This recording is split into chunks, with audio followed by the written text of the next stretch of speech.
देखिए टेंस, काल, ये शुरू से आप लोग पढ़ते आते हैं क्लास 6, 7, 8, 9, 10, लेकिन अक्सर ये देखा जाता है कि बच्चों को ये जो है चैप्टर जो है क्लियर नहीं हो पाता है, यानी कि वो एकदम अनेबल टू रहते हैं क्या करने में, आइडेंटिफाई करने में कि ये सेंटेंस जो है किस टेंस से रिलेटेड है। तो आज हम लोग इसी पे डिस्कस करेंगे, किस पे, टेंस। और जो 1 महीने का जो कोर्स है मैं कोशिश करूंगा कि उसको 1 घंटे 1.5 घंटे में क्या कर लिया जाए, कंप्लीट कर लिया जाए। तो I am Sandeep Kumar from English teacher on the from the platform of Zenith Coaching Center. Welcome to all of you. Good morning. Okay, tense. Tense it means काल। टेंस क्या होता है? टेंस में क्या होता है कि किसी भी वर्ब के, क्रिया के फॉर्म को क्या किया जाता है, अपडेट कर किया जाता है।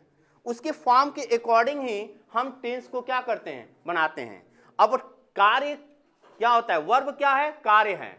किसी भी कार्य के होने के समय जो होता है वही क्या कहलाता है, टेंस कहलाता है। इसका सिंपल सा डिफिनीशन है कि tense is that form of verbs which shows not only the time of action but also state of an action और इवेंट।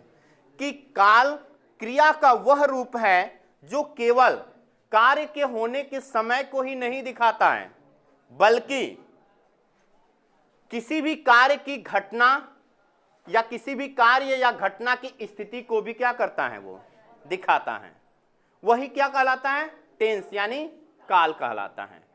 यानी सिंपल डिफिनीशन इसका यह है कि टेंस जो है क्रिया का वह रूप, यानी काल क्रिया का वह रूप है जो किसी भी कार्य के समय को ही नहीं दिखाता है, बल्कि किसी कार्य या घटना की स्थिति को भी दिखाता है। अगर सिंपल सी बात करें, अगर मैं कहूं कि I am a teacher, I am a teacher,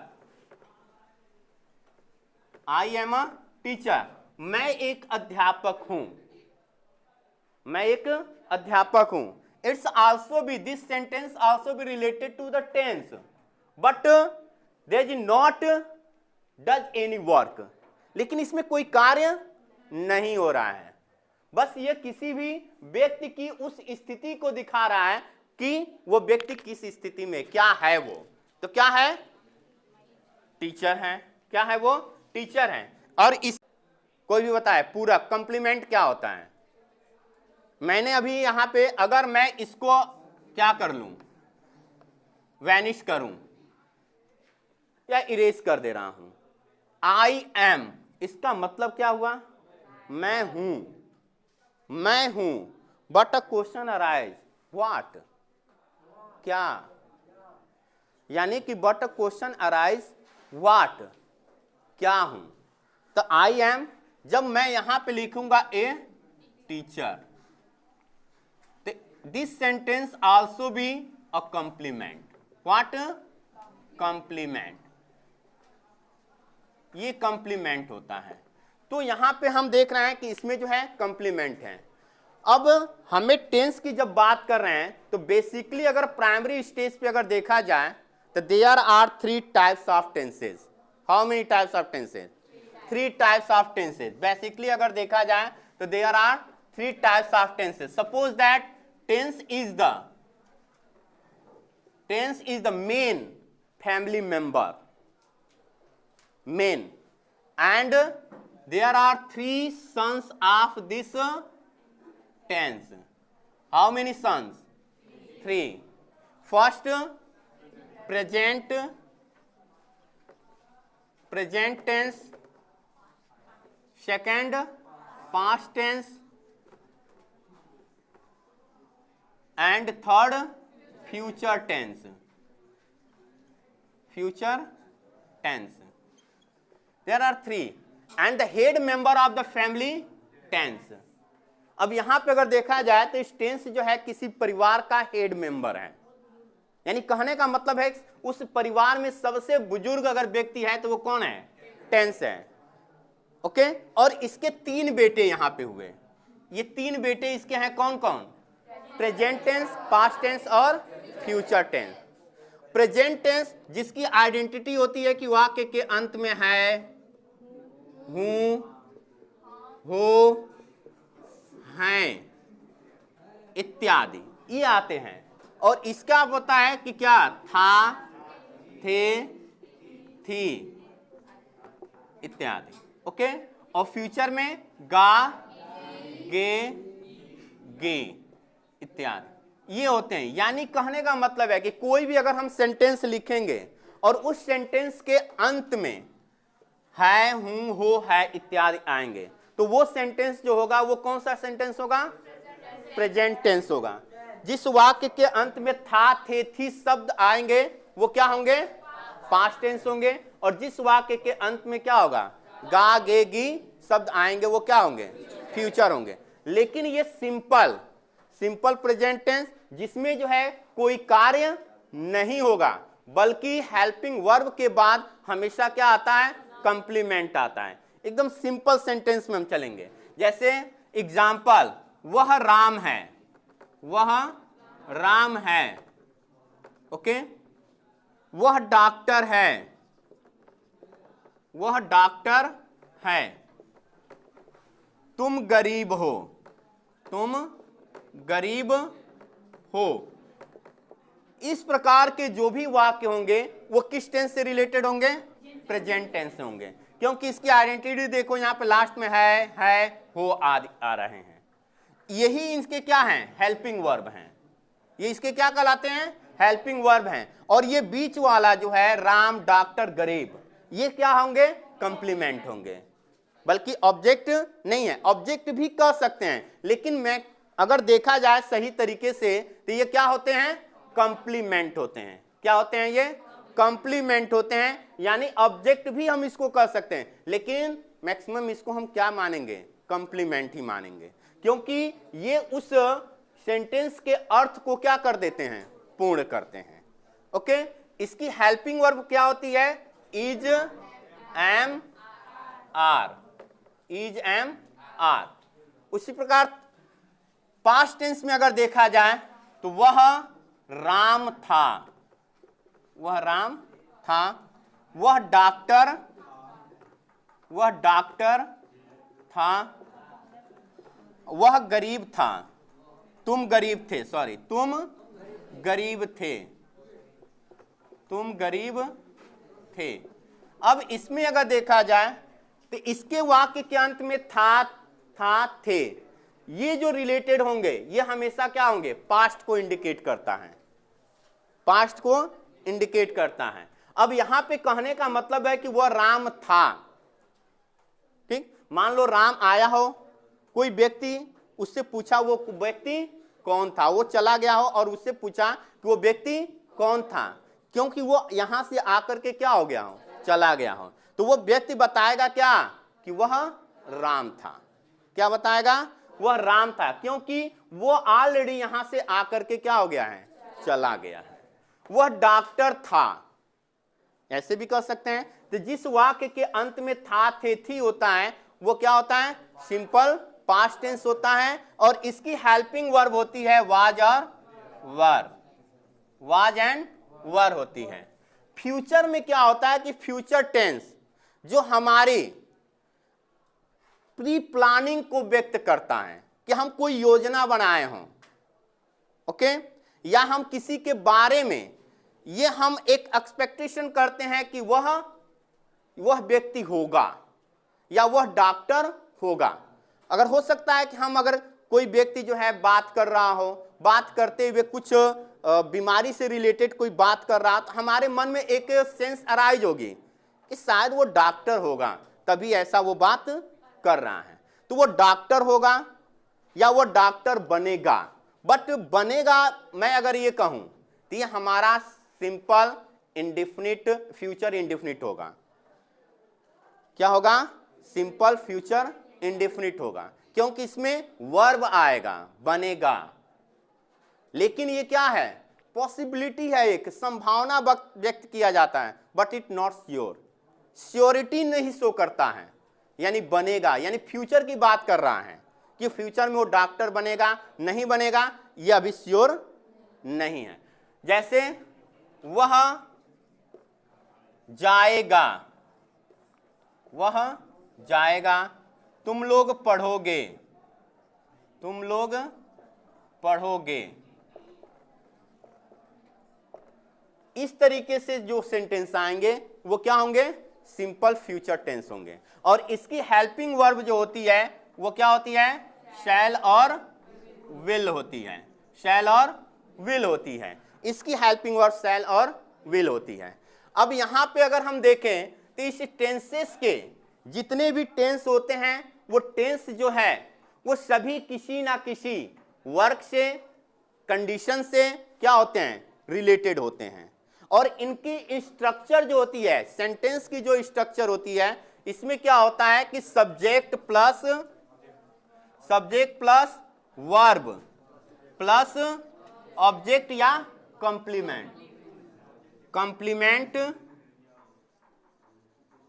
complement और ऑब्जेक्ट, ये सेम रूल्स फॉलो करेंगे ऑल सेंटेंसेस या ऑल टेंसेस। ये सेम रूल्स फॉलो होगा all tenses, but only your verb should be change.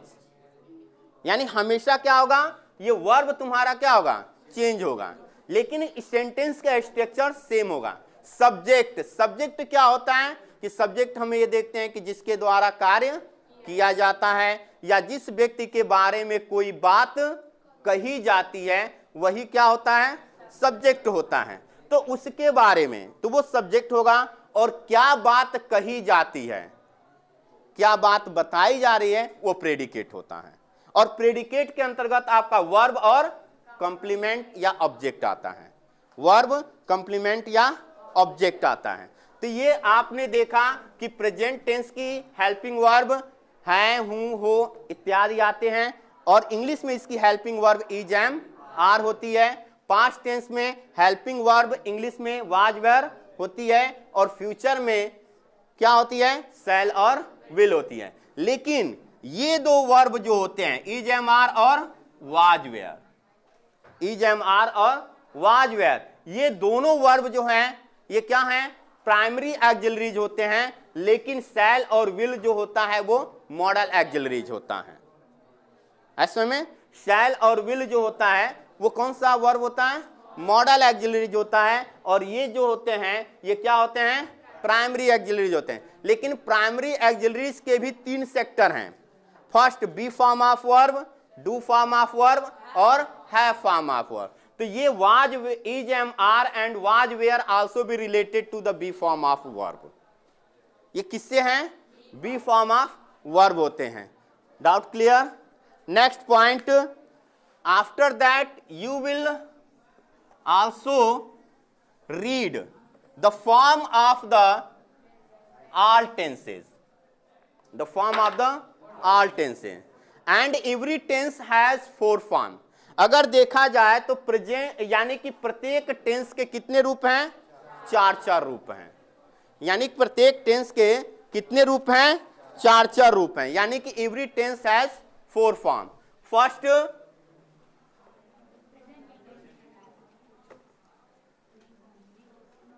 First present indefinite tense,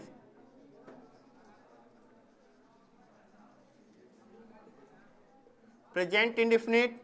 second present continuous, present continuous.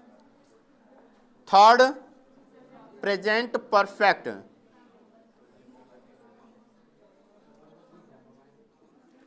And fourth present perfect continuous.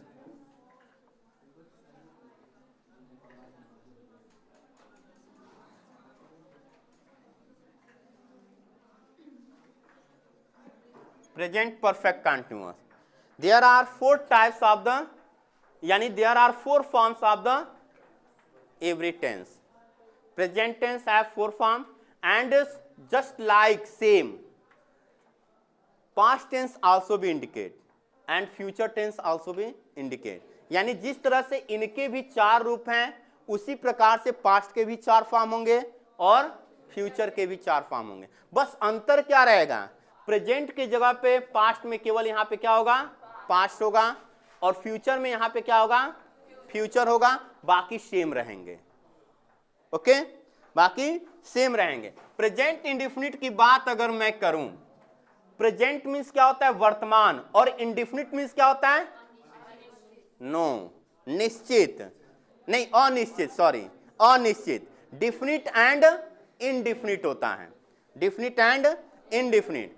अब इसमें यह देखा जाता है कि कोई कार्य तो होता है, लेकिन वो कार्य कब शुरू हुआ और कब उसका अंत होगा ये मालूम नहीं होता है। प्रेजेंट, जैसे मान लो वह स्कूल जाता है, अब स्कूल जाता है, वो स्कूल जाने का कार्य कब से शुरू किया और कब तक जाएगा इसका कोई गारंटी नहीं है। तो ये इंडेफिनिट होता है कि वर्तमान समय में कोई कार्य शुरू हुआ, कब शुरू हुआ और उसका अंत कब होगा ये नहीं मालूम है। तो इसके वाक्य के अंत में इसकी अगर आइडेंटिटी करें तो इसकी पहचान होती है कि ता है, ती है, ता है, ती है, ते हैं और ता हूं। इसकी पहचान है। जो भी अगर सेंटेंस अगर लिखा जाएगा प्रेजेंट इंडेफिनिट टेंस से, तो ये क्या होंगे, वाक्य के अंत में क्या आएंगे, ता है, ती है, ते हैं, ता हूं इत्यादि शब्द आएंगे। और इसकी हेल्पिंग वर्ब की बात करें तो ये भी कौन से फॉर्म होंगे, डू फॉर्म ऑफ वर्ब होंगे, जो प्राइमरी एक्सिलरीज होगा, और इसका हेल्पिंग वर्ब होता है डू और डज। इसकी हेल्पिंग वर्ब क्या होती है, डू और डज। प्रेजेंट कंटीन्यूअस की बात करें तो प्रेजेंट कंटीन्यूअस में क्या होता है कि कोई कार्य शुरू होता है पूर्व में और वर्तमान समय में क्या होता रहे, चालू रहता है। यानी कोई कार्य पूर्व में यानी कि पास्ट में क्या होगा, शुरू होगा और वर्तमान समय में क्या होता रहेगा, चलता रहेगा। अब जैसे कहने का मतलब यह है कि मैंने पढ़ाने का कार्य कुछ समय पहले शुरू किया और अभी तक मैं क्या कर रहा हूं, उस कार्य को कर रहा हूं। तो ये हमारा क्या होगा, प्रेजेंट कंटीन्यूअस। जैसे मैं पढ़ा रहा हूं, वह दौड़ रहा है, वे लोग बात कर रहे हैं। तो प्रेजेंट कंटीन्यूअस की पहचान क्या होती है कि वाक्य के अंत में रहा है, रही है, रहा हूं, रहे हैं इत्यादि आता है। और इसमें क्या होता है कि मेन वर्ब होते हैं। यानी कि ये जितने भी सेक्टर मैंने लिखा है, यानी present indefinite, present continuous, present perfect और प्रेजेंट परफेक्ट कंटीन्यूअस, इसमें मेन वर्ब होता है। और मेन वर्ब के बाद जो है ऑब्जेक्ट आता है, क्योंकि इसमें कोई ना कोई कार्य को करता हुआ दिखाया जाता है। तो यहां पे इसकी पहचान अगर मैं कहूं तो वाक्य के अंत में रहा है, रही है, रहे हैं और रहा हूं इत्यादि शब्द आते हैं। और इसकी हेल्पिंग वर्ब जो होती है इज एम आर होती है, इज एम आर होती है। इसकी हेल्पिंग वर्ब क्या होती है, इज एम आर होती है। तो इसमें जो है प्रेजेंट टेंस में क्या होता है कि कोई कार्य भी जो है पूर्व समय में क्या हुआ, शुरू हुआ और वर्तमान समय में अभी तक क्या करता रहता है, चलता रहता है। और इसकी पहचान ये होती है कि वाक्य के अंत में रहा है, रही है, रहे हैं इत्यादि शब्द आते हैं। और इस टेंस में हेल्पिंग वर्ब के बाद मेन वर्ब के आईएनजी फॉर्म का प्रयोग होता है। आईएनजी फॉर्म क्या होता है, वर्ब का फोर्थ फॉर्म होता है। आईएनजी फॉर्म जो होता है किसी भी वर्ब का क्या होता है, फोर्थ फॉर्म होता है। तो वो आईएनजी फॉर्म का इसमें क्या होता है, यूज किया जाता है। अब नेक्स्ट पॉइंट आते हैं प्रेजेंट परफेक्ट पे। प्रेजेंट परफेक्ट का मतलब होता है पूर्ण। परफेक्ट का मतलब क्या होता है, पूर्ण यानी कंप्लीट। परफेक्ट का मतलब क्या होगा, पूर्ण, कंप्लीट। यानी कि वर्तमान समय में कोई कार्य या कोई भी इवेंट क्या हो, कंप्लीट हो, वो क्या होगा, प्रेजेंट परफेक्ट टेंस होगा। इसकी पहचान क्या होती है कि इस टेंस के वाक्य के अंत में चुका है, चुकी है, चुका हूं या ये ई के बाद है, हूं, हो इत्यादि आता है। यानी इसकी पहचान क्या है कि वाक्य के अंत में चुका है, चुकी है, चुका हूं, चुके हैं, और या ये ई के बाद क्या आता है, हूं, हो आता है। जैसे वह भोजन कर चुका है। राम अपना पाठ पढ़ चुका है। मैं अंग्रेजी पढ़ा चुका हूं। वे लोग पटना चले गए हैं। वह अपना काम समाप्त कर लिया है या चुका है। तो ऐसे सेंटेंस जो आएंगे वो क्या होंगे? प्रेजेंट परफेक्ट टेंस, यानी कि इसके अंत में क्या होगा? चुका है, चुकी है, चुके हैं,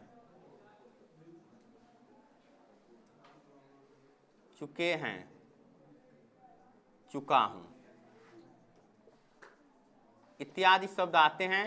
और इसकी हेल्पिंग वर्ब होती है हैज और हैव। इसकी हेल्पिंग वर्ब क्या होती है? हैज हैव होती है।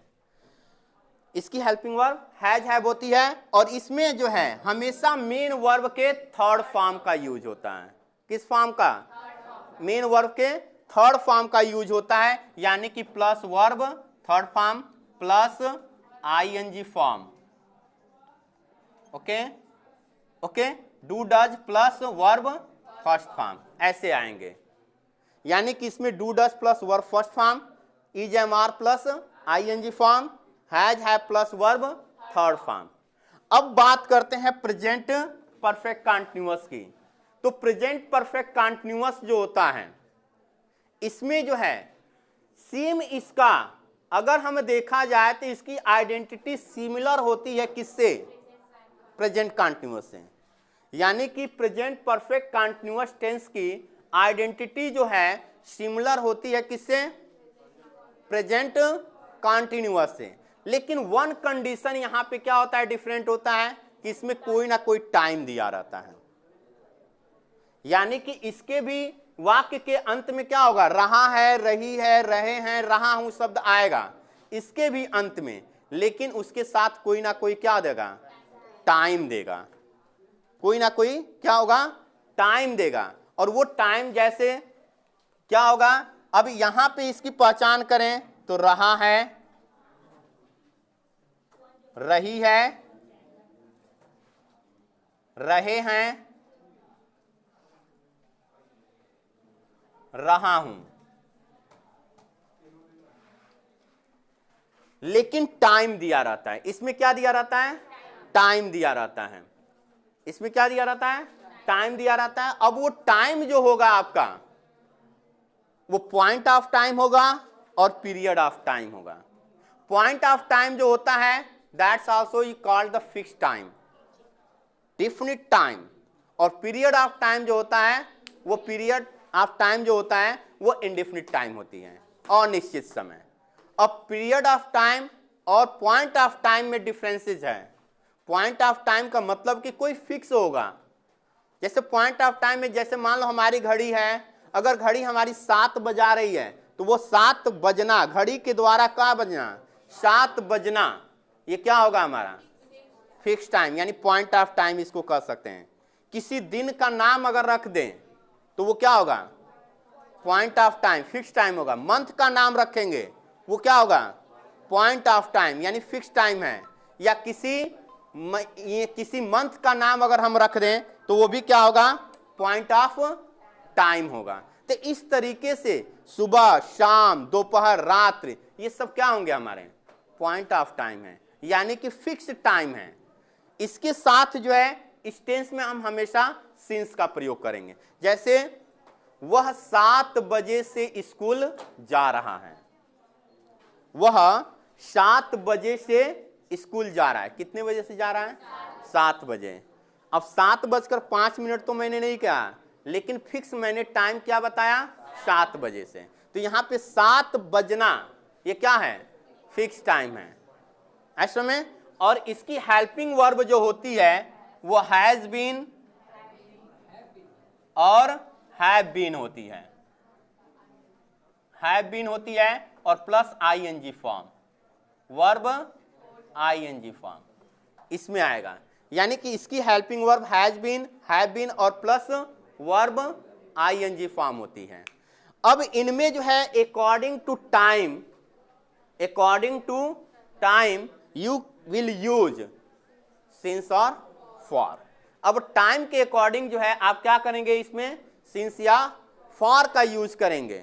यानी कि अगर पीरियड ऑफ टाइम आपका है, अनिश्चित समय है, तो फॉर का प्रयोग करें, और पॉइंट ऑफ टाइम यानी निश्चित समय है तो वहां पे किसका प्रयोग करेंगे, सिंस का प्रयोग है। And just like that the same rules also be follow past tense, and the past tense also be four form, past indefinite tense, past continuous, past perfect and past perfect continuous. Okay, doubt clear? Next point, past tense. What? Past tense.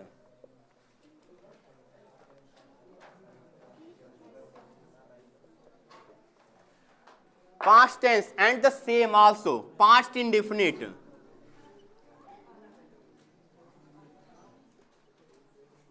past indefinite, past continuous,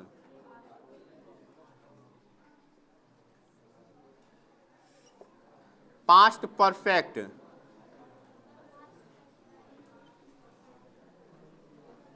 past perfect, past perfect continuous,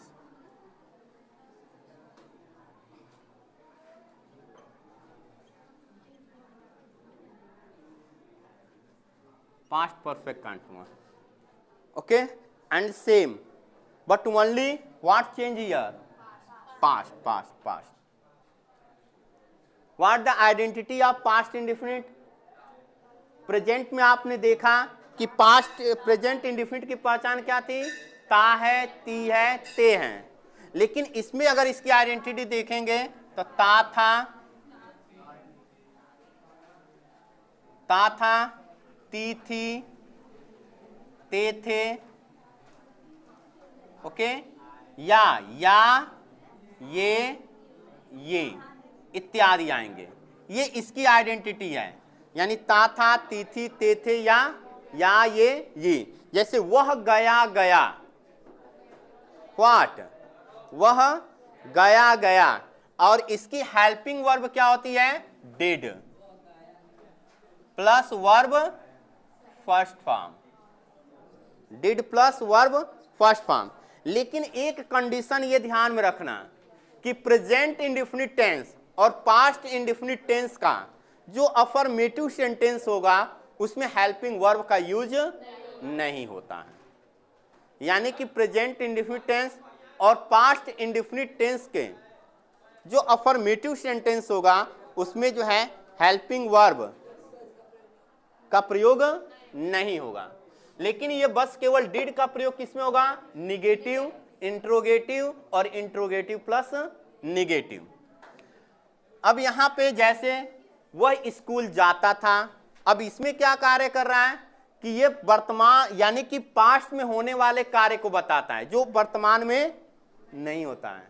वह school जाता था, अब नहीं जाता है। पहले जाता था लेकिन अब नहीं जाता है। मैं इतिहास पढ़ाता था लेकिन अब नहीं पढ़ा। यानी कि पहले जो कार्य हुआ उस कार्य के बारे में क्या करता है? यहां पे पास्ट इंडेफिनिट शो करता है। जैसे वह पटना गया, यानी जाने का कार्य तो किया लेकिन कुछ समय पहले ही वो कार्य क्या हो गया? पूरा हो गया उसका। तो यहां पे क्या होगा? ये पास्ट इंडेफिनिट शो करेगा और इसकी हेल्पिंग वर्ब जो होती है वो क्या होती है? डिड होती है। और हेल्पिंग वर्ब डिड के साथ हमेशा मेन वर्ब के फर्स्ट फॉर्म का यूज होता है। पास्ट कंटिन्यूअस जो वर्तमान समय में, यानी कहने का मतलब यह है कि पूर्व में कोई कार्य क्या हुआ? शुरू हुआ और पूर्व में ही क्या हो गया? खत्म हो गया। यानी कि पूर्व में ही कोई कार्य क्या हुआ? शुरू हुआ और पूर्व में ही वो कार्य क्या हुआ? खत्म हुआ। तो वो जो टेंस होगा वो पास्ट कंटिन्यूअस टेंस होगा। कल वह अंग्रेजी पढ़ा रहा था, यानी कल वो पढ़ाने का कार्य किया क्या? अंग्रेजी, और कल ही वो क्या हो गया? खत्म हो गया उसका पढ़ाने का कार्य। यानी कि कल वह अंग्रेजी पढ़ा रहा था। मैं सुबह टहल रहा था, यानी सुबह के टाइम में क्या कर रहा था? टहल रहा था, लेकिन अब नहीं कर रहा। तो इसकी पहचान क्या होती है कि लास्ट में रहा था रही थी, रहे थे इत्यादि शब्द आते हैं। और इसकी हेल्पिंग वर्ब जो होती है वाज वर होती है, और इसके साथ जो है वर्ब फोर्थ फॉर्म यानी कि verb ING form, verb ING form, ये होगा वर्ब आईएनजी फॉर्म होता है। वह पटना जा रहा था, he was going to Patna, ये किस टेंस का है? Past continuous. वह पटना जा रहा था, he was going to Patna. मैं कल अंग्रेजी पढ़ा रहा था, I was teaching English yesterday. Yesterday माने बीता हुआ कल, और टुमारो मीन्स आने वाला कल। तो टुमारो हमेशा किस में प्रयोग होगा? फ्यूचर में होगा, और इसमें क्या होगा? एस्टरडे होगा। Okay, doubts clear? Past perfect tense, past perfect tense, the helping verb of this tense had. Okay, what? Had, अब प्लस हैड के साथ क्या होगा? Verb third form, verb third form. जैसे वह पढ़ चुका था, क्या? यानी कि पूर्व में ही कोई कार्य क्या किया? वो शुरू किया, और पूर्व में ही उस कार्य को क्या कर दिया? वो खत्म कर दिया। तो क्या होगा? पास्ट परफेक्ट, यानी कि पूर्व में वो कार्य क्या हो गया हो? कंप्लीट हो गया हो, पूर्ण हो गया हो। तो वो जो होगा कार्य वो क्या होगा? पास्ट, वो जो सेंटेंस होगा वो पास्ट परफेक्ट टेंस से क्या होगा? रिलेटेड होगा। ओके, इसकी हेल्पिंग वर्ब हैड होती है और मेन वर्ब का थर्ड फॉर्म होता है। कभी कभी ऐसा देखा जाता है कि इस टेंस के सेंटेंस में दो कार्य एक साथ होते हैं, दो कार्य एक साथ होते हैं, जिसमें एक कार्य पहले समाप्त होता है और दूसरा कार्य बाद में। जैसे मेरे आने से पहले वह भोजन कर चुका था, यानी कि मैं अभी आया ही नहीं था तब तक वो भोजन समाप्त कर चुका था। तो इसमें हम ये देखते हैं रूल कि जो कार्य पहले समाप्त होता है उसका हम ट्रांसलेशन पास्ट परफेक्ट टेंस में बनाते हैं, और जो कार्य बाद में समाप्त होता है उसका हम पास्ट इंडेफिनिट में बनाते हैं। ऐसे में यानी कि जो कार्य पहले समाप्त होता है उसका हम ट्रांसलेशन पास्ट परफेक्ट टेंस में बनाते हैं, और जो कार्य बाद में समाप्त होता है उसका हम ट्रांसलेशन क्या करते हैं? पास्ट इंडेफिनिट टेंस में बनाते हैं। तो इस टेंस की हेल्पिंग वर्ब हैड और वर्ब थर्ड फॉर्म होती है। अब यहां पे देखा जाए तो इसका क्या होता है? पहचान, चुका था, चुकी थी, चुके थे इत्यादि आते हैं।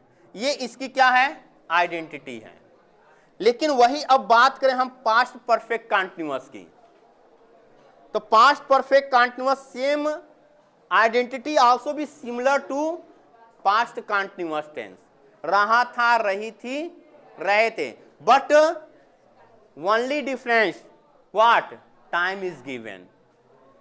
इसमें बस केवल यही अंतर होता है कि इसमें समय दिया रहता है, इसमें समय दिया रहता है। वह 2 घंटे से पढ़ रहा था। Which tense that sentence belong? Past perfect continuous. वो 2 घंटे से पढ़ रहा था, पास्ट परफेक्ट कंटीन्यूअस। वह 3 बजे से घर की सफाई कर रही थी। तो यहां पे क्या होगा? Which type of tense? Past perfect continuous. Helping verb would be had been. What? Had been. और इसके साथ वर्ब का आईएनजी फॉर्म जुड़ेगा। क्या जुड़ेगा? वर्ब का आईएनजी फॉर्म। यानी इनके साथ भी वर्ब का आईएनजी फॉर्म, और इसमें कोई ना कोई क्या रहेगा? टाइम दिया रहेगा। और सिंस और फॉर का प्रयोग इसमें भी हम करेंगे। Doubts clear? Doubt clear? Any doubt? No? Okay, good. Next, future tense. How many form of future tense? 4. Which? Future indefinite.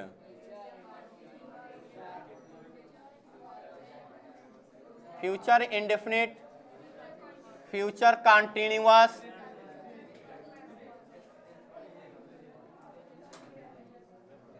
Future perfect.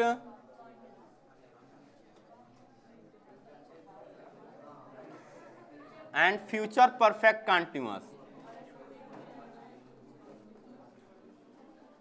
Future perfect continuous. Future perfect continuous. Okay?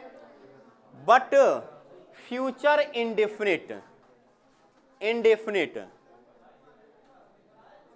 इसमें क्या होता है कि भविष्य में कोई भी कार्य की क्या की जाती है?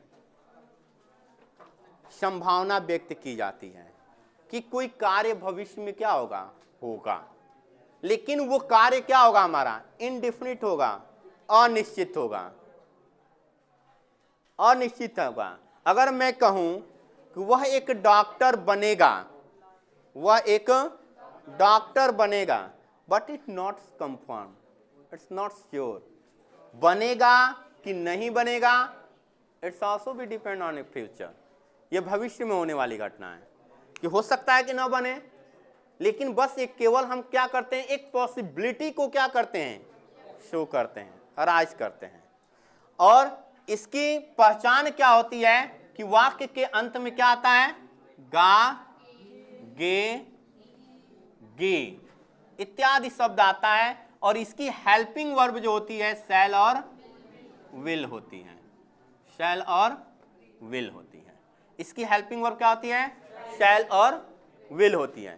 तो ये, और इसके साथ जो है हमेशा मेन वर्ब का क्या रखता है? फर्स्ट फॉर्म रखता है, वर्ब फर्स्ट फॉर्म रखता है। यानी शैल विल के साथ हमेशा मेन वर्ब का फर्स्ट फॉर्म लगेगा। फ्यूचर कंटीन्यूअस की बात करूं तो ये भविष्य में होने वाले कार्य को क्या करेगा? शो करेगा। और ये क्या करेगा? एक संभावना व्यक्त करेगा कि वह पढ़ रहा होगा, लेकिन ये कंफर्म नहीं है कि मैंने देखा नहीं है कि हाँ वो पढ़ रहा है कि नहीं पढ़ रहा है, लेकिन एक हमने क्या किया है? एक एक्सपेक्टेशन किया है, एक होप किया है कि शायद वह पढ़ रहा होगा, वह स्कूल जा रही होगी, वे लोग खेल रहे होंगे। वो सब क्या है? Future continuous tense. यानी इसकी पहचान ये होती है कि वाक्य के अंत में रहा होगा, रहा होगा, रही होगी, रहे होंगे इत्यादि शब्द आते हैं, ये आएंगे। और इसका हेल्पिंग वर्ब क्या होता है? शैल बी और विल बी, शैल बी और विल बी होता है। और इसमें प्लस आईएनजी फॉर्म जुड़ता है, यानी कभी भी फ्यूचर कंटीन्यूअस टेंस में भी शैल बी और विल बी के बाद जो है आईएनजी फॉर्म जुड़ता है। अब यहां पे ये बात ये आती है कि आखिर शैल और विल के साथ क्यों बी लगाया जाता है? क्यों नहीं शैल आईएनजी फॉर्म किया जाता है? शैल कमिंग क्यों नहीं किया जाता है? क्योंकि कंटीन्यूअस शो करने के लिए, कंटीन्यूअस को शो करने के लिए जो है हमें helping verb is, am, are और वाज, वेयर की जरूरत होती है। तो यहां पे बी हम इसलिए लगाते हैं कि बी हमारा वहां पे क्या होगा? कंटीन्यूअस को क्या करेगा? शो करेगा।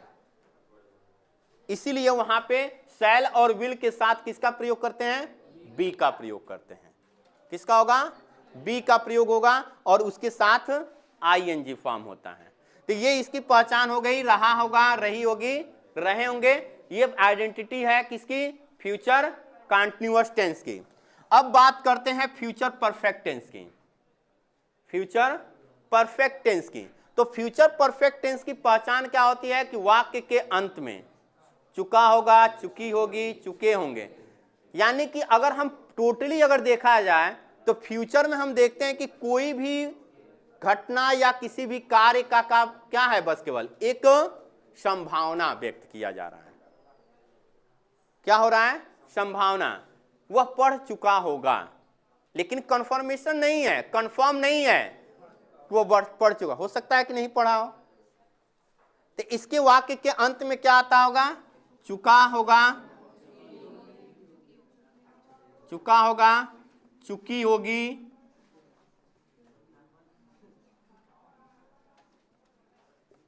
चुके होंगे, चुके होंगे इत्यादि शब्द आते हैं।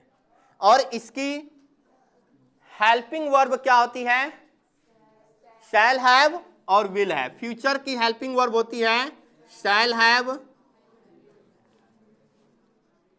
और will have plus verb third form, ये आएगा किसका, फ्यूचर परफेक्ट टेंस की। फ्यूचर परफेक्ट टेंस की हेल्पिंग वर्ब क्या होगी, shall have, will have plus verb third form. इसमें भी क्या होगा कि दो कार्य होते हैं जिसमें एक कार्य को पहले समाप्त होने की संभावना व्यक्त की जाती है और दूसरे कार्य को बाद में।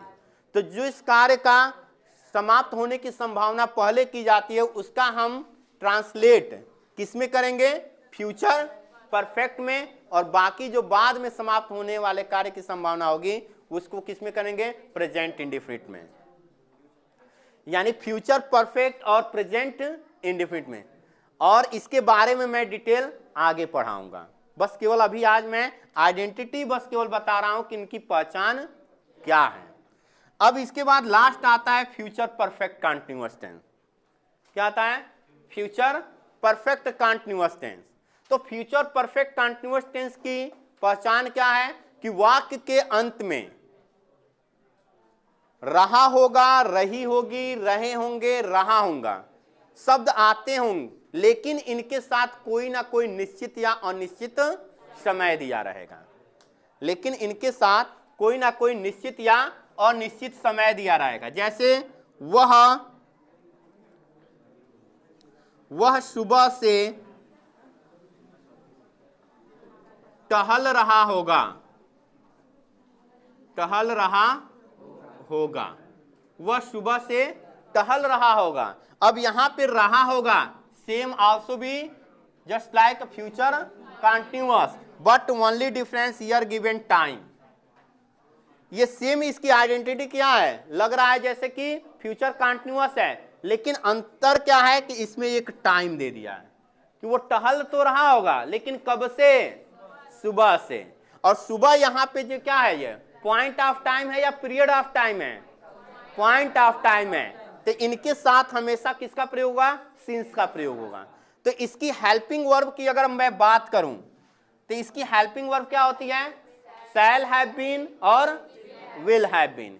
यानी फ्यूचर परफेक्ट कंटीन्यूअस की हेल्पिंग वर्ब क्या होगी, शैल हैव बीन और विल हैव बीन। यहां पे इसकी पहचान अगर देखें तो वाक्य के अंत में रहा होगा, रहा होगा, रही होगी, रहे होंगे इत्यादि शब्द आते हैं, लेकिन इनके साथ क्या दिया रहेगा, टाइम दिया रहेगा। लेकिन इनके साथ या लेकिन इस टेंस में टाइम दिया रहेगा। तो टाइम जो होगा वो पीरियड ऑफ टाइम हो सकता है या पॉइंट ऑफ टाइम हो सकता है, और उस टाइम के अनुसार हम इसका, जैसे इसका हम क्या बनाएंगे, he will have been. Okay, helping verb क्या आ गया, have been, will have been. Walking, walking since morning, what, since morning, यानी यह सुबह से, वह सुबह से टहल रहा होगा। तो इसकी हेल्पिंग वर्ब क्या होती है, shall have been,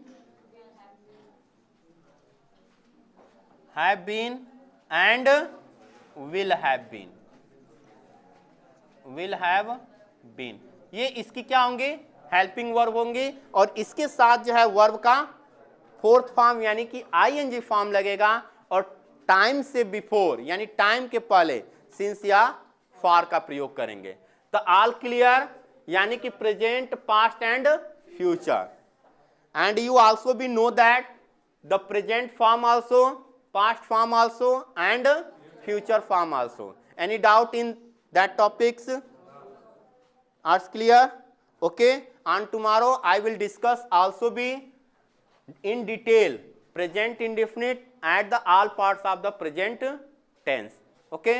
Thank you. I will see you again on tomorrow.